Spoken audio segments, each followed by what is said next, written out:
नमस्कार। द देसी अड्डा पर आपका स्वागत है। मैं हूं राकेश तिवारी। देखिए, भोजपुरी की सुपर एक्ट्रेस, परफॉर्मर और गायिका अक्षरा सिंह को जान से मारने की धमकी मिलने के बाद उनके प्रशंसकों में निराशा है, नाराजगी है। अक्षरा सिंह से 50 लाख रुपए की रंगदारी मांगी गई है। रंगदारी नहीं देने पर 2 दिनों के अंदर मौत के घाट उतार देने की चेतावनी दी गई है। देखिए, अक्षरा सिंह ने इस बाबत थाने में एक आवेदन भी दिया है। थाना प्रभारी का कहना है कि जांच के बाद प्राथमिकी दर्ज की जाएगी।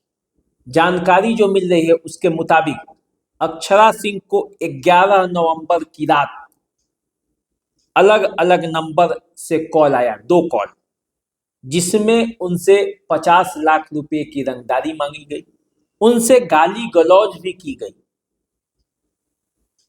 पैसे नहीं देने की स्थिति में जान से मारने की धमकी मिली है। धमकी के बाद अक्षरा सिंह अपने एक करीबी के मार्फत लिखित शिकायत कर थाने में भिजवाई है, दानापुर थाने में। और दानापुर थाने में शिकायत की गई है। थानाध्यक्ष प्रशांत भारद्वाज ने पत्रकारों को बताया है कि पुलिस मामले की जांच कर रही है, जांच के बाद केस दर्ज किया जाएगा।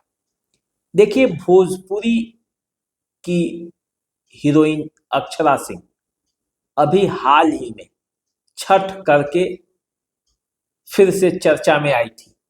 पटना के घाट पर पहली बार वे छठ को लेकर वे काफी उत्साहित थी। कई कार्यक्रम किया उन्होंने छठ के दौरान। छठ में उन्होंने विधिवत छठ पूजन किया, अपने समर्थकों के साथ अपने प्रशंसकों के लिए भी छठी माई से आशीर्वाद मांगा। अक्षरा इन दिनों सोशल मीडिया पर काफी सुर्खियों में थी अपने छठ को लेकर। कई टीवी चैनलों पर उनका छठ का जो कार्यक्रम है वो प्रसारित भी हुआ। छठ जो कैसे कर रही हैं, छठ को लेकर वे क्या सोचती हैं, इस तरह की चर्चाएं अक्षरा सिंह को लेकर हो रही थी। अचानक उनके फोन पर कॉल आना और फिर इस तरह की रंगदारी मांगने से उनके प्रशंसक मायूस है। देखिए, भोजपुरी एक्ट्रेस अक्षरा सिंह अपने कैरियर के शुरुआत रवि किशन के साथ सत्यमेव जयते फिल्म से की। उन्होंने सत्या, तबादला, माँ तुझे सलाम जैसी सुपरहिट फिल्में दी। अक्षरा सिंह पवन सिंह के साथ अक्सर विवादों के लिए जानी जाती है। पहले अक्षरा और पवन की सुपरहिट जोड़ी थी। कई जगह, कई कार्यक्रमों में वे एक साथ जाते थे।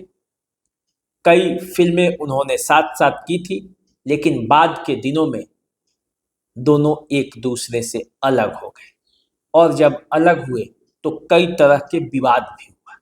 इन विवादों के बीच अक्षरा सिंह ने गाना शुरू किया। उनकी गायकी फिर आगे बढ़ने लगी। स्टेज कार्यक्रम भी उन्होंने करना शुरू किया।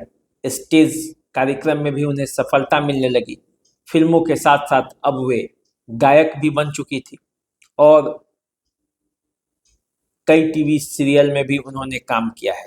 तो अक्षरा एक पूरी तरह से आत्मनिर्भर होकर भोजपुरी फिल्म इंडस्ट्री में निकली थी।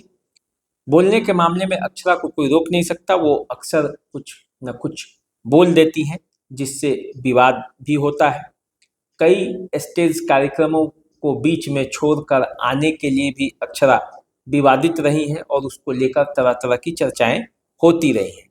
लेकिन इन चर्चाओं के बीच जब ये धमकी मिला है अक्षरा सिंह को, तो इसको लेकर तरह तरह की अब चर्चाएं हो रही हैं।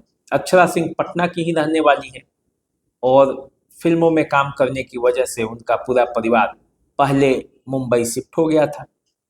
इधर हाल के दिनों में फिर कोरोना के बाद वे पटना आने लगी और पटना आकर उन्होंने कई बिजनेस भी स्थापित किए हैं जो इन फिल्मी दुनिया से अलग है, और अपने गायकी को भी वो आगे बढ़ा रही हैं। छठ के अवसर पर उनका एक गीत भी आया गीत भी काफ़ी अच्छा चला। अक्षरा पटना के घाट पर छठ की, पटना के दीघा के मीनार घाट पर उन्होंने पूरे अपने परिवार के लोगों के साथ छठ किया। छठ में माँ, पिताजी और उनके सगे संबंधी सब उपस्थित थे। ऐसे मौके पे उन्होंने कई बातें भी कही, छठी माई को लेकर अपनी श्रद्धा की भी बात कही और ये भी लोगों को उस समय बताया था कि आखिर वे क्यों छठ कर रही हैं। लेकिन अब छठ के बाद जैसे ही अक्षरा सिंह से ये मांगा गया है रंगदारी, उसके बाद अब कई तरह की चर्चा होने लगी है। आप सभी को पता है कि अक्षरा सिंह जनसुराज भी ज्वाइन किया है। एक तरह से देखा जाए तो राजनीतिक पार्टी भी उन्होंने ज्वाइन किया है और अक्षरा जनसुराज के साथ जुड़ी हुई है। तो जनसुराजी अक्षरा को धमकी मिल चुका है और धमकी मिलने के बाद अब पुलिस आगे की कार्रवाई क्या करती है, कौन धमकी देने वाला है, ये भी जब पता चलेगा तो पता चलेगा। आजकल तो इंटेलिजेंस का ज़माना है, पुलिस भी ढूंढ निकालती है कि किस नंबर से कॉल आया था, फिर कौन कॉल करने वाला था। तो दो दो कॉल अक्षरा सिंह के फ़ोन पे आया है और उस कॉल के बाद अक्षरा ने थाने में अपनी लिखित शिकायत भी दे दी है। ये पूरा अपडेट है, आगे क्या होगा वो भी मैं आपको बताऊंगा। अभी दीजिए इजाज़त, चैनल को सब्सक्राइब कर लीजिए, फेसबुक इंस्टाग्राम पे हमें फॉलो कीजिए। नमस्कार।